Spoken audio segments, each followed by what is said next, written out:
കല്യാണം കഴിച്ചു കഴിഞ്ഞാൽ എന്തായിരിക്കും എന്നുള്ളൊരു ടെൻഷനാണ് മിക്കവർക്കും. അപ്പോൾ കുറച്ച് കാര്യങ്ങൾ നമ്മൾ കല്യാണത്തിന് മുന്നേ തന്നെ ഡിസ്കസ് ചെയ്ത് അതൊന്ന് സെറ്റാക്കി കഴിഞ്ഞ് കഴിഞ്ഞാൽ കല്യാണം കഴിഞ്ഞിട്ട് നിങ്ങൾക്ക് അത്രയ്ക്ക് ബുദ്ധിമുട്ടുണ്ടായിരിക്കില്ല. ലൈഫ് കുറച്ചും കൂടി ഈസിയർ ആയിരിക്കും. അതിൽ ഫസ്റ്റ് ആൻഡ് ഇമ്പോർട്ടൻറ്റ് പോയിൻറ്റ്, കേൾക്കുമ്പോൾ കുറച്ച് സില്ലിയായിട്ട് തോന്നുമെങ്കിലും നിങ്ങൾക്കത് കല്യാണം കഴിയുമ്പോഴാണ് അതിൻ്റെ ഇമ്പോർട്ടൻസ് മനസ്സിലാവുക.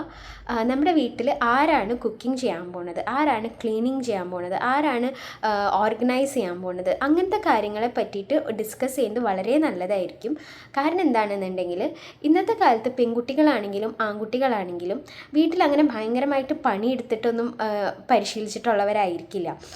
മെജോറിറ്റിയുടെ കാര്യമാണ് കേട്ടോ. അങ്ങനെ ഒരു സാഹചര്യത്തിൽ നിന്ന് പെട്ടെന്ന് കല്യാണം കഴിച്ചു വരുമ്പോൾ ഇതാര് ചെയ്യും എന്നുള്ളൊരു കൺഫ്യൂഷൻ ഉണ്ടായിരിക്കും. അത് നിങ്ങൾ തുടക്കത്തിലേ തന്നെ നിങ്ങളുടെ പാർട്ട്ണറായിട്ട് ഡിസ്കസ് ചെയ്യണം. എനിക്ക് ഇത്രയൊക്കെയാണ് അറിയാം, നിങ്ങൾക്കും ഇത്രയും അറിയണം, അല്ലെങ്കിൽ നിങ്ങൾ എന്നെ ഹെൽപ്പ് ചെയ്യണം, അല്ലെങ്കിൽ നമുക്കിത് കമ്പൈൻ ആയിട്ട് ചെയ്യണം.